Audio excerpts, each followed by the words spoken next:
Aujourd'hui c'est le Chloé 38 pour une nouvelle vidéo. Donc aujourd'hui je vais vous parler des jeux de la Seconde Guerre mondiale. Donc pour le 8 mai, pour le 8 mai, l'anniversaire de l'armistice, je vais vous parler des jeux qui ont marqué la Seconde Guerre mondiale. J'ai sélectionné donc pour aujourd'hui 5 jeux. Donc le premier étant Heroes in General, un jeu que je vous ai beaucoup parlé, un MMO FPS gratuit, je vous donnerai plus d'infos. Ensuite je vais parler du jeu culte Call of Duty, donc le Call of Duty 1 se passant à la Seconde Guerre mondiale toujours, étant sorti en 2003. Ensuite le second opus de Call of Duty, donc toujours FPS, Call of Duty 2. Ensuite je vous parlerai du jeu War Thunder où l'on peut piloter des avions et des chars. Et pour finir je vous parlerai donc du jeu, donc désolé pour la qualité, du jeu Warfare 1944, un petit jeu de stratégie, un petit jeu flash de stratégie. Voilà, donc premièrement je vais vous parler de Heroes in General, ce petit jeu MMO FPS. Donc vous pouvez conduire des véhicules, avions, chars, tout ce que vous voulez, même des vélos. Vous pouvez être tireur aussi à des véhicules comme vous pouvez voir là.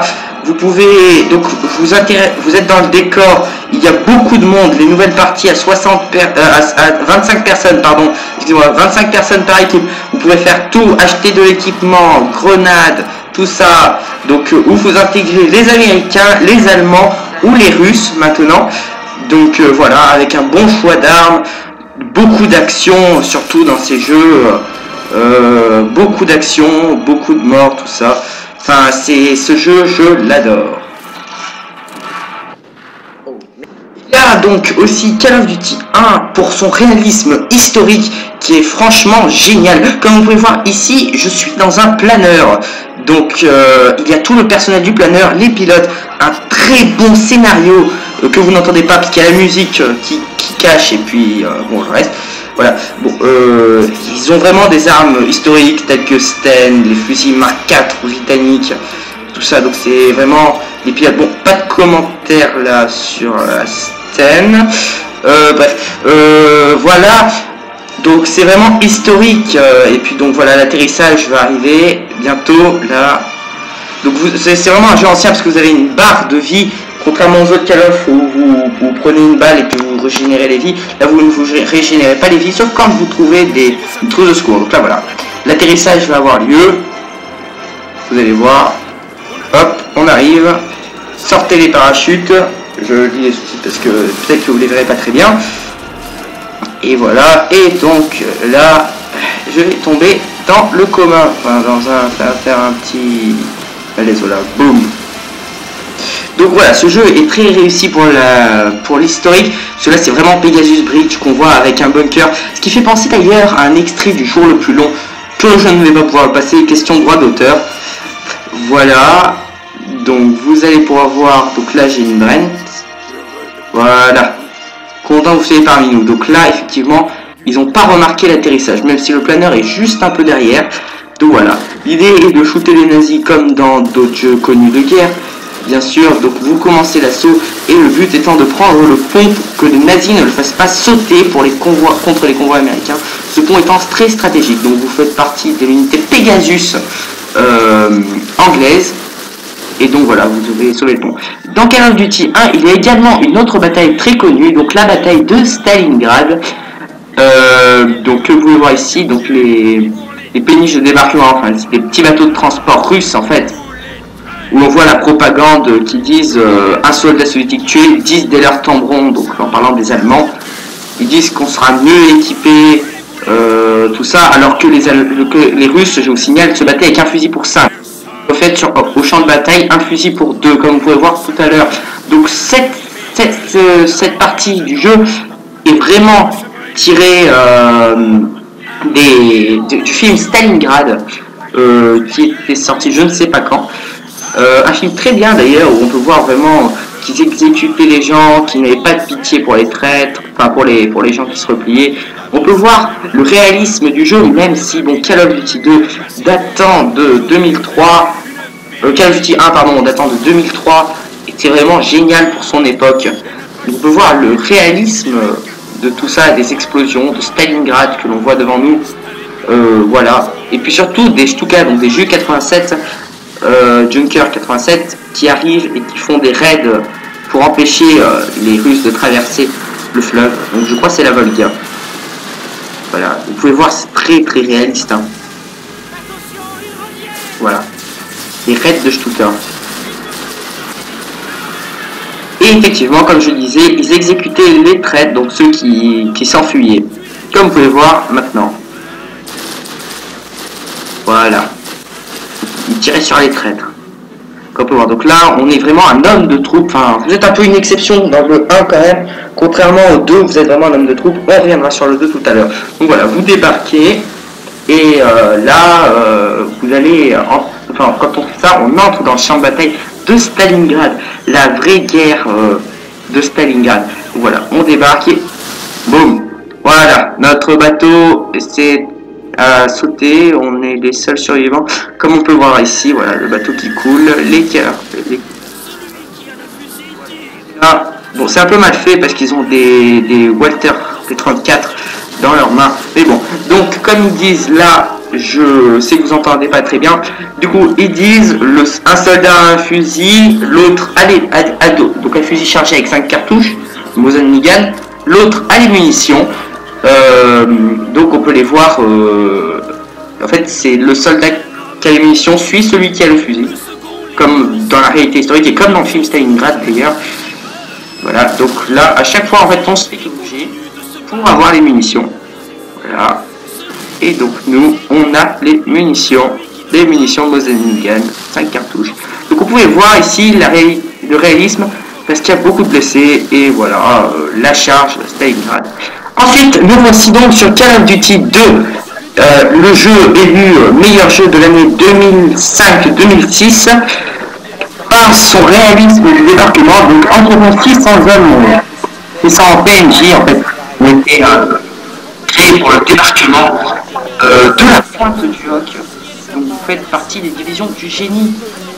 Voilà, donc regardez ce réalisme de la pointe du Hoc. Personnellement, je l'ai visité, j'ai pu voir ce que c'était vraiment à l'époque.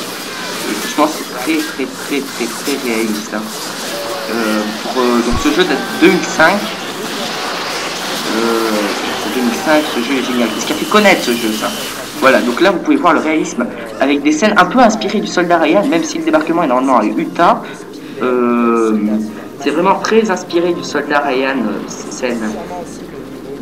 Comme on peut voir là, voilà, les soldats qui sortent en brûlant de leur péniche. D'autres soldats se faisant mitrailler sur place, voilà. Et puis les médecins qui viennent vous soigner.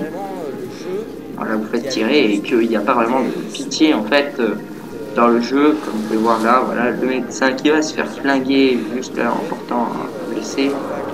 Voilà, là vous pouvez voir le réalisme du jeu qui est franchement pas mal pour 2005. Quand on pense quand même que ce jeu a 10 ans. Oui, il faut se dire 2005, 10 ans.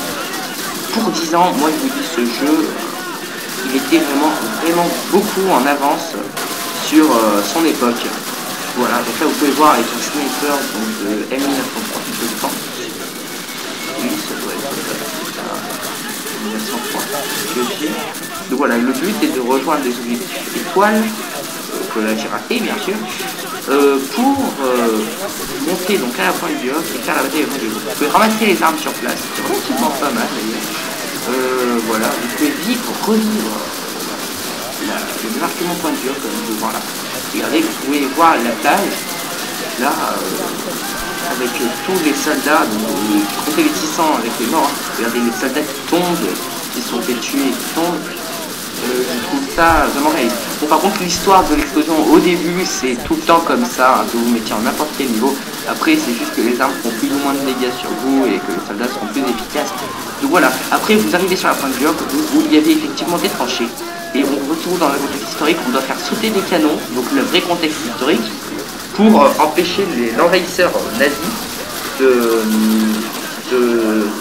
pour empêcher les Allemands de tirer sur Omaha et Utabich avec les canons. Sauf que dans le contexte historique, comme c'est vrai, alors je sais pas si je vais rentrer dans le cas, non, je ne rentre pas dans le cas. Bah, dans le contexte, en fait, ils avaient retiré les canons et remplacé par des bouts de bois. Du coup, les reconnaissances aériennes croyaient qu'il y avait des canons. Mais en fait, il n'y avait pas du tout de canons.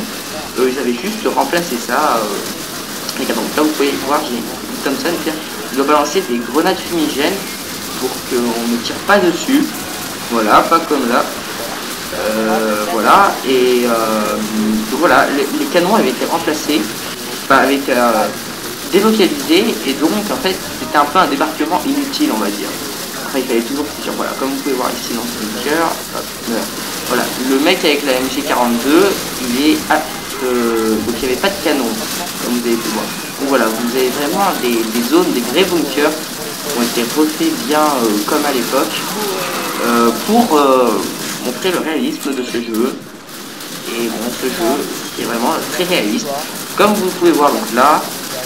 Et puis dans le trou d'obus ici, le soldat avec la radio, voilà, communique. Nous voici maintenant sur War Thunder. Donc War Thunder, comme j'ai présenté sur plein de jeux et dans ma mini-série Les avions de War Thunder. Donc là, c'est un extrait de ma mini-série. Donc là, je suis à bord d'un Spitfire. Donc un Spitfire, voilà, ça doit être le Mark 1A, je pense. Voilà, donc le fight de Spitfire. Donc c'est un jeu où on peut être et dans la cabine et dans... pas dans la cabine, donc là voilà, je suis à bord d'un Bailey Mark 4.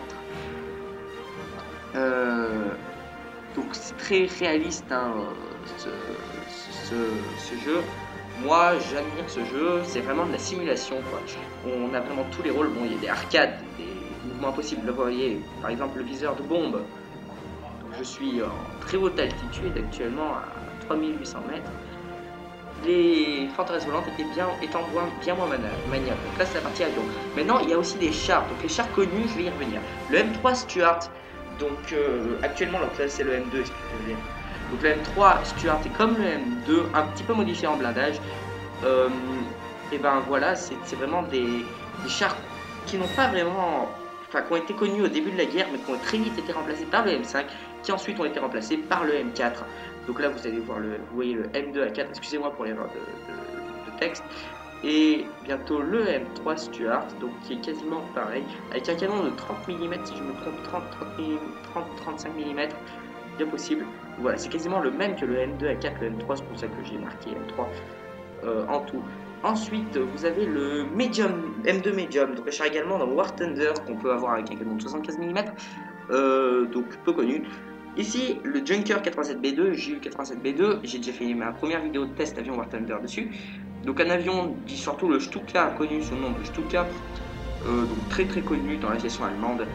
Panzer II of D, donc ici Panzer II of D étant également un char mitrailleur avec enfin un char répétition avec barillet 10 unités d'obus 30 mm. Comme vous pouvez voir ici 3 personnes d'équipage. Et le Panzer 38T. Donc Panzer 38T étant également un char connu au début de la guerre, surtout dans la campagne de Pologne. Le Panzer II a presque vécu toute la guerre, a été remplacé un peu vers la fin. Ensuite on a le T-26, un char russe qui était assez moyennement utilisé, et le BT-5, donc sous un châssis BT-2 mais avec une tourelle de BT-5, ce qui faisait le BT-5. Chez les Anglais, on a bien sûr les Spitfire Mark 1A et Mark 2A, donc Mark 1 et 2A. Donc là, vous avez le Mark 1A devant vous, et ici le Mark 2A, donc juste un peu plus performant en armement. Ils n'ont jamais vraiment été utilisés, ils utilisaient plutôt le Mark 11. Ensuite, les Hurricane, très connus, Mark 1 et Mark 2, oui, ils utilisaient plutôt les Mark 5, pardon, les Mark 2. Pour les Hurricanes, voilà, donc c'était en fait juste une supériorité d'armement, comme vous allez voir en rayon X ici. Voilà, donc, vous voyez, il a 4 guns plus 2 offensives supplémentaires ici. Voilà, donc ce qui est pas mal aussi, c'est qu'on peut piloter des chars, des avions, et vraiment faire tout à la fois avec les Hurricanes. Voilà, vous voyez, il y a 2 guns en moins, et vous pouvez, voilà, tout savoir sur les avions, les caractéristiques, tout ça. Alors, je vais... Voilà, le Bailey Mark 4, donc aussi un avion très connu, qui a été remplacé en début de guerre, mais quand même un bon bombardier. Comme vous pouvez voir ici, bon, il a très peu d'armement offensif, juste une arme offensive ici et 2 défensives ici. Voilà. en japonais, donc je vais pas m'attarder sur la question. Il n'y a pas de japonais, j'ai pas commencé les japonais dans War Thunder, donc j'ai aucun avion connu. Et puis il n'y avait pas vraiment des avions connus chez les japonais dans War Thunder. Voilà, donc ça c'est les BM Mark IV, bien sympa d'ailleurs. Voilà, ensuite j'ai décidé donc de vous parler spécialement d'un petit jeu flash que je jouais quand j'étais petit, qui est relativement sympa, c'est Warfare 1944, donc le petit jeu flash développé par Armor Game. Donc en fait c'est un jeu de stratégie où on doit envoyer des soldats, étant donc le but de là ici Omaha Beach, donc la plage étant toute petite hein, comme on peut voir, donc de défoncer les envahisseurs, les nazis. Donc je vous ai passé juste un extrait, en fait le but étant de détruire le bunker. Voilà, donc vous sélectionnez vos unités à envoyer, voilà, c'est donc là au début on a 3 unités, mais après il y en a beaucoup plus qu'on débloque au fur et à mesure du jeu. Voilà, donc ces gens ne savent pas viser puisqu'ils font un tir toutes les 2 secondes. Boum, voilà, allez, tu prends 3 ans pour viser, mais oui bien sûr. Voilà, donc c'est voilà, c'est ce jeu, donc Warfare 1947. Ils ont fait une version 1917 avec les Anglais dans les tranchées. Donc voilà, en haut vous avez une barre de morale qui, donc quand les troupes n'ont plus de morale, elles se rendent. Et donc ça peut être vos troupes. Pour l'instant, c'est plutôt les troupes. Oh, c'est maintenant voilà, vous voyez le moral là. Tac. Les Allemands perdent du moral quand l'US Army gagne du moral actuellement. Parce qu'ils n'ont plus beaucoup de force, ils ont juste un bunker, c'est tout.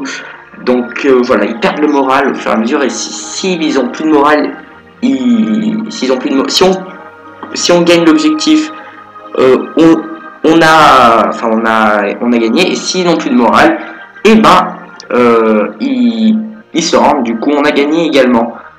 Voilà, donc là on a une petite zone unrepaid pour des trucs, mais puisque je m'attends pas sur le jeu. Voilà. Donc maintenant, je voulais vous dire les jeux de la Seconde Guerre mondiale qui sortent. Donc on a bien sûr eu Heroes and Generals, War Thunder, World of Tanks qui font surtout des mises à jour, World of Warplane aussi un peu. Mais bon, on peut penser actuellement que le cours des jeux est plutôt à la guerre moderne. Parce que quand on passe d'une arme telle un Garand avec 8 cartouches semi-automatiques ou un M1903 ou un carabineur 98 Cuts à une arme avec énormément de munitions telles que des M249 où on peut avoir des chargeurs sans cartouches, je pense que pour l'instant le temps est plus à la guerre moderne qu'à d'autres guerres. Là, en fait, c'est Call of Duty surtout qui a lancé la mode de la guerre moderne avec Modern Warfare sorti en 2007. Voilà, donc le temps n'est plus trop à la guerre moderne, même si bon, certains titres pointent leur nez, donc comme j'ai dit, War Thunder, tout ça.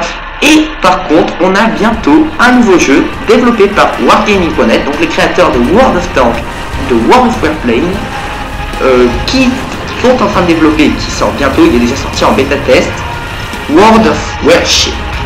Donc c'est comme World of Tanks ou World of Warplane, en fait on incarne un pilote de bateau durant, des bateaux de la Seconde Guerre mondiale, la guerre de Corée généralement, voilà, assez ancien généralement, pour tout un reste épique, comme vous pouvez voir sur ce trailer de World of Warship. Pour prouver que la Seconde Guerre mondiale, il n'y a plus beaucoup de titres qui sortent, mais quand il y en a qui sortent, c'est souvent des bons titres.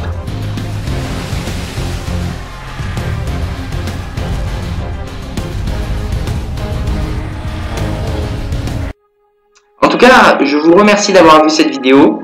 N'hésitez pas à lâcher un commentaire. Et si vous avez des jeux sur la Seconde Guerre mondiale, je vous remercie de m'en faire part dans les commentaires également, que vous connaissez bien, des jeux que vous connaissez bien. Et puis merci en tout cas, donc c'était ma 20e vidéo et puis j'ai voulu pour l'occasion faire une édition spéciale. Et puis abonnez-vous et merci à tous.